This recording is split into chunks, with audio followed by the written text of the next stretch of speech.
Firstly, I'm sorry that it's been a late upload. I'm on my holidays, and secondly, I also apologise for the probably quite poor quality of the video. But again, I'm just dealing with what I can deal with. We're in sunny Singapore. It's pretty amazing out here, so it's all good. But there's some big news today, which isn't necessarily transfer related, but it does relate to somebody who will be coming into City. And by all accounts, Pep Guardiola has agreed a deal to join Manchester City next summer and take over from Pellegrini. beIN Sports have always been talking about Guardiola to City for the last 12 months, and they're saying that a deal has been agreed verbally.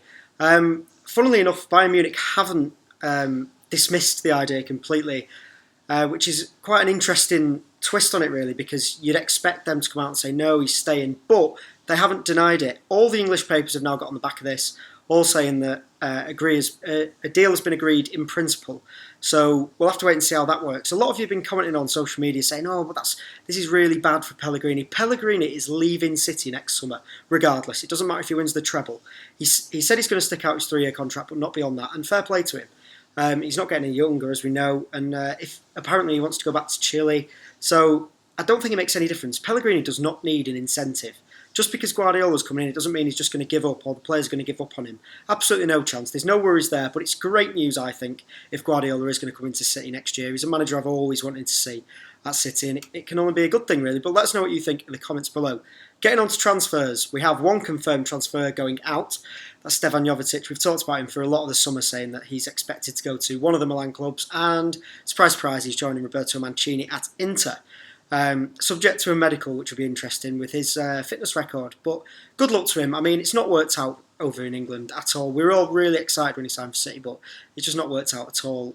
His highlight probably being those 2 goals against Liverpool at home last season. But apart from that, fits and starts, he's just never got himself fit.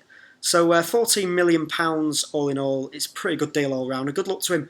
I'm sure he's going to score loads of goals. On Mancini, apparently he's also interested in bringing Gael Clichy now to Inter Milan, which is a strange one as well. Not strange in a bad way, but I think we need a new left-back. And if Clichy is to leave, then I don't think it's the worst outgoing transfer we're going to see this summer. Let us know again, do you think we need a new left-back? I've asked you a few times who it should be. There's still talk of Baba Rahman, there's talk of Alexandro, but we're going to have to see how that pans out over the course of August.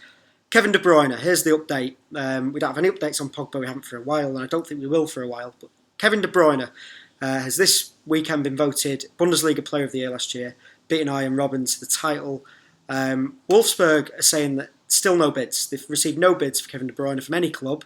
But in an interview that De Bruyne has had with one of the German publications, he said that he can't help but have his head turned by interest from City and from PSG, who I think will be our main rivals for his signing. But the signs are still looking good, I think. I think that De Bruyne is one of those now who, a bit like Sterling got to, where he's talking now to the press and saying he is interested. So if City can stump up the cash that Juventus obviously weren't willing to, then who knows what's going to happen with De Bruyne. One last little transfer thing is Higuain has been rumoured to Manchester City if Edin Dzeko leaves for Roma, which he's been rumoured to for a few weeks now. Is that a good signing? I'm not his biggest fan, and that showed when he came on for Aguero in the summer and just completely fluffed his lines. But let us know, what do you think of Higuain? Is there a better replacement for Dzeko out there? Do we need a replacement for Dzeko? I'd say we do. If we've lost Jovetic, if we lose Dzeko, that leaves us with Aguero and Bony. Aguero can't start the season. Bony can't either. Sterling is the only man who can play up top on his own at the moment. Maybe Iheanacho if he gets the nod from Pellegrini. But let us know in the comments below, do we need a new striker? Who should it be? And I'll see you tomorrow for episode 35 of The Transfer Target.